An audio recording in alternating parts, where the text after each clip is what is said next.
18-20 سال کی عمر سے بچیوں کو کم از کم اتنی اویئرنیس ضرور دینی چاہیے اور ہونی چاہیے کہ وہ اپنے آپ کو کیسے ایگزامن کریں. کوئی نئی سوزش ہے, کوئی اسکن کی چینج ہے, کوئی نپل انورژن ہے, کوئی ڈسچارج ہے, کوئی سائز کی کوئی تبدیلی ہے, تو وہ آپ اس کو جلدی ڈیٹیکٹ کر سکتے ہیں. اور ہر چھاتی میں بننے والی گلٹی کینسر نہیں ہوتی, لیکن اس کو انویسٹیگیٹ کرنا ضروری ہے. میڈم, بریسٹ کینسر ایک تو عام طور پہ ہمارے ہاں خواتین یا بچیاں کچھ شرم کی وجہ سے بھی اس پہ بات نہیں کرتی ہیں, اور پھیل بھی بہت رہا ہے انٹرنیشنلی بھی, اب اس کی بڑی اویئرنیس آ گئی ہے. بریسٹ کینسر کے لیے سب سے پہلے تو یہ بتائیں کہ بچیوں کو اپنی ایگزامینیشن کس ایج پہ شروع کر دینی چاہیے؟ تو اب جتنا ہم ینگر سوئچ دیکھ رہے ہیں, تو 18-20 سال کی عمر سے بچیوں کو کم از کم اتنی اویئرنیس ضرور دینی چاہیے اور ہونی چاہیے کہ وہ اپنے آپ کو کیسے ایگزامن کریں. کیونکہ جب آپ اپنے آپ کو ایگزامن کر رہے ہوتے ہیں تو آپ کوئی بھی نئی جو تبدیلی آتی ہے, کوئی نیو چینج ہوتی ہے, آپ اسے ارلی ڈیٹیکٹ کر سکتے ہیں کہ آپ کو سمجھ آ جاتی ہے کہ یہ چیز پہلے نہیں تھی اور اب ہے.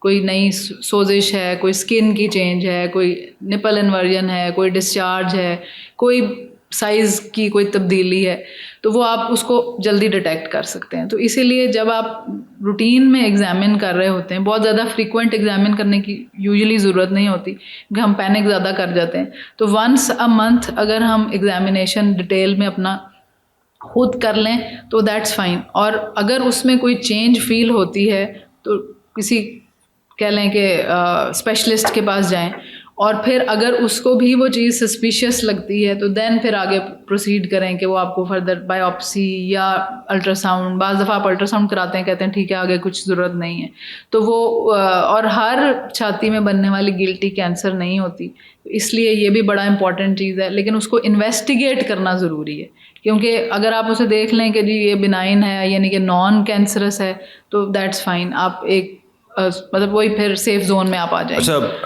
ہمارے یہاں خواتین کو یہ شاید یہ بھی نہیں پتا کہ اگر ان کو اس طرح کی کوئی چیز فیل ہو تو ان کو سب سے پہلے کس کانٹیکٹ پرسن یعنی کہ کس ڈاکٹر کے پاس جانا چاہیے؟ بہتر تو یہ ہوتا ہے کہ سرجن کے پاس جایا جائے, جنرل سرجن کے پاس. اب تو مطلب فیمیل, اگر وہ فیمیل والا ہے تو فیمیل جنرل سرجنز بھی ہر جگہ پہ, ہر چھوٹے بڑے ہر شہر میں موجود ہیں.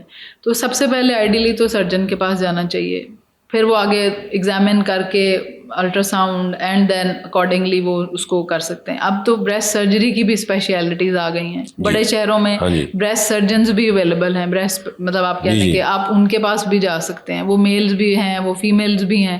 تو اس لیے اب یہ والی چیز نہیں رہی کہ جی میلز کے پاس نہیں جانا, تو فیمیل فزیشینز ہر جگہ پہ اب اویلیبل ہیں.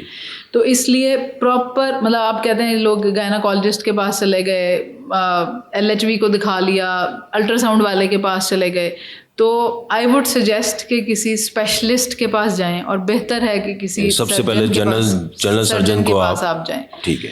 اور پھر اس کے اکارڈنگلی اگر ان کو بھی وہ چیز سسپیشیس لگے تو پھر آپ آگے فردر وہ اگر انویسٹیگیٹ کراتے ہیں کہ جی آپ الٹرا ساؤنڈ کرا لیں, یا ابو 40 ہیں تو میموگرام کرا لیں, تو وہ پھر اس کے اکارڈنگلی آپ آگے پروسیڈ کریں.